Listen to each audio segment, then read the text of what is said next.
And in fact, our first year's growth was constrained by inventory problems. And this is something to think about.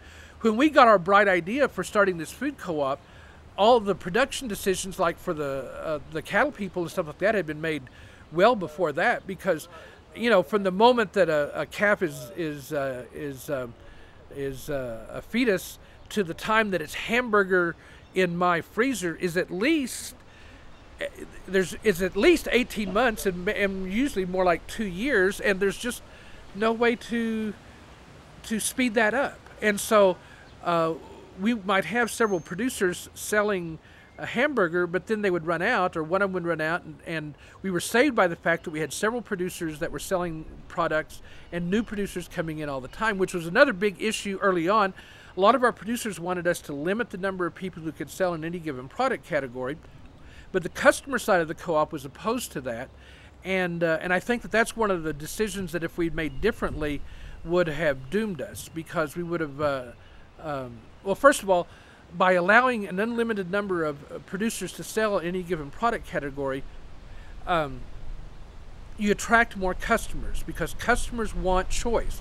When you go into a store, you don't want to see shelves that are mostly empty with maybe 2 or 3 items in each category on there. You want psychologically to see a huge array of products. Now, we don't actually have a store, but we have a website, and it's really obvious from that website that there's a lot of variety that's available. And also, it's almost impossible to predict why people want something. We have ground beef that sells anywhere from $3.99 a pound to $6 a pound, and everybody is selling ground beef at all those price points. And why do people pay $6 as opposed to $3.99? I don't know. But some people buy based on the lowest price. Some people buy based on the highest price. And people get to know producers, and they buy from people because they're friends with them. We tell our producers to always remember that they don't just sell food, they sell food with a story. And if they don't tell their story, then they're not going to sell as well, because it's a relational marketing type thing. When I say I know the names of the people who have the food in my house, that's not a joke. It's really true. And I feel like I'm friends with them, and I tend to buy from the same producers because I like their products, and I have come to know them, and I've been buying from them for several years. So the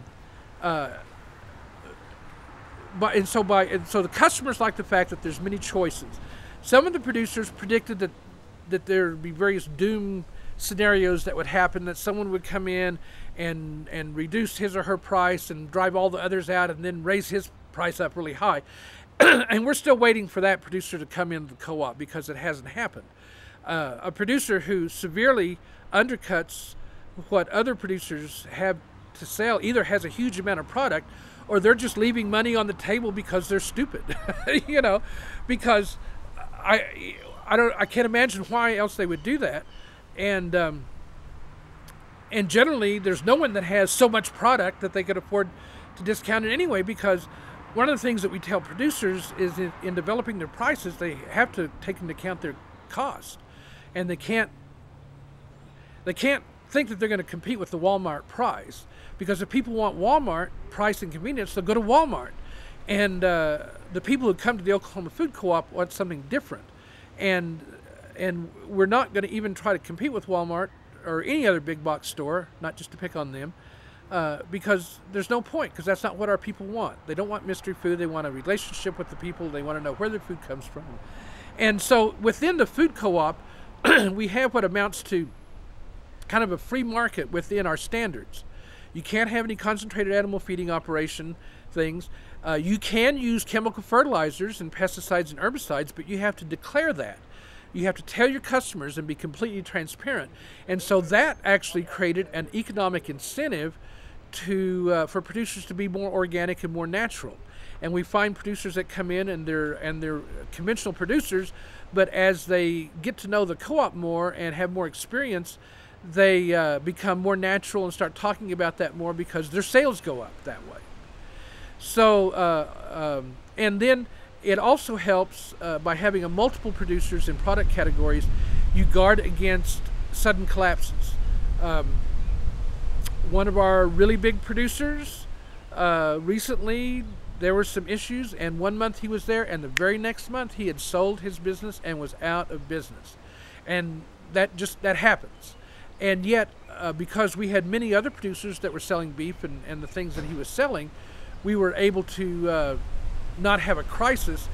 And that's very important, because the people who buy through the food co-op are serious about their food. And if something isn't available, then that's going to cause a problem for them in their household.